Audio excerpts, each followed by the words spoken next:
ఇదిగోండి పచ్చడి చూడండి ఏ కలర్కి వచ్చింది. 5 days అయిందండి. ఈరోజు మూత తీసానండి. మూత తీసి కలిపి పెడదామని మూత తీసానండి. చూడండి ఎంత రెడ్ కలర్లో వచ్చిందో. మనకి టప్పులో ఉన్నప్పుడు ఆయిల్ కనిపించలేదండి. ఇదిగోండి టప్పులో గడిపాడు, ఆయిల్ అన్నీ కిందకి వెళ్ళింది. ఇప్పుడు ఈ కలర్కి వచ్చిందండి. మంచి కలర్ వచ్చిందండి, రెడ్ కలరు. మంచి దంచిన కారం అండి అది. హాయ్ అండి, అందరికీ నమస్కారం. అందరు బాగున్నారా? నిన్న మామిడికాయలు దెబ్బలు కొట్టించాను కదండి, అవి ఇప్పుడు పచ్చడి పెడుతున్నానండి. ఇగోండి ఇవి 5 కిలోలు ఉన్నాయండి. ఈ గిన్నెలో కొలిసినాను నేను. 5 కిలోలు ఉన్నాయండి. ఇవి కిలో కారం అండి, కిలో ఆవు పిండి అండి, కిలో ఉప్పు అండి, మెంతు పిండి వచ్చి 1/4 కిలో అండి. ఇవన్నీ ఇది వేసి కలుపుతున్నా ఇప్పుడు.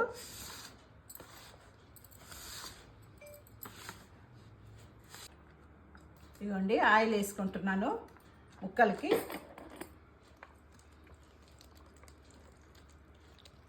ముక్కలకి ఆయిల్ వేసుకొని మనం ఫస్ట్ కలుపుకుంటే కారం అవి బాగా పడతాయండి. ఇదిగోండి ఆయిల్ వేసి కలుపుకున్నాను. ఇప్పుడు కారం కొంచెం కొంచెం వేసి కలుపుకుందామండి.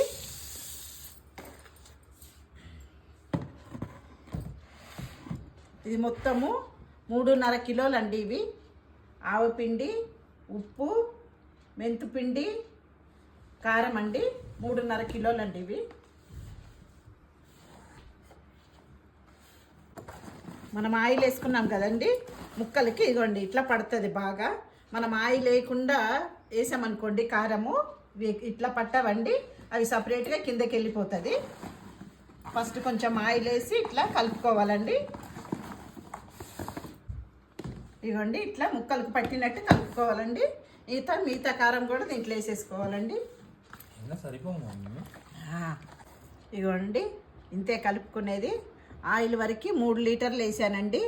ఇప్పుడు మనకి ఇది టప్పులో ఉంది కాబట్టి పైకి ఆయిల్ వస్తలేదు. మనం జాడీలు వేసుకుంటే ఆయిల్ కింద ఉన్న ఆయిల్ అన్నీ పైకి వచ్చేస్తుందండి. ఓకే అండి, ఇట్లనే కలుపుకోండి, బాగుంటుంది. మొత్తము ఇది 5 కిలోలు మామిడికాయలు అయితే 3 కిలోలన్నర కారము, ఉప్పు, మెంతుపిండి, ఆవు పిండి అన్నీ మొత్తం మనకి 8 కిలోలు అయిందండి. 8.5 కిలోలు అయింది మొత్తం ఇవి అన్నీ వేస్తే. ఇవేనండి ఆయిల్ ఒక 3 లీటర్ల ఆయిల్ అండి. ఇప్పుడు మనం జాడీలోకి తీసుకున్నాం అనుకోండి ఆయిల్ మొత్తం పైకి వచ్చేసేది. ఇది టప్పులో ఉండే లోపల కిందకు ఉందండి ఆయిల్ అంతా. ఈ వీడియో మీకు నచ్చితే లైక్ చేసి సబ్స్క్రైబ్ చేసి షేర్ చేయండి. ఓకే అండి, బాయ్ అండి.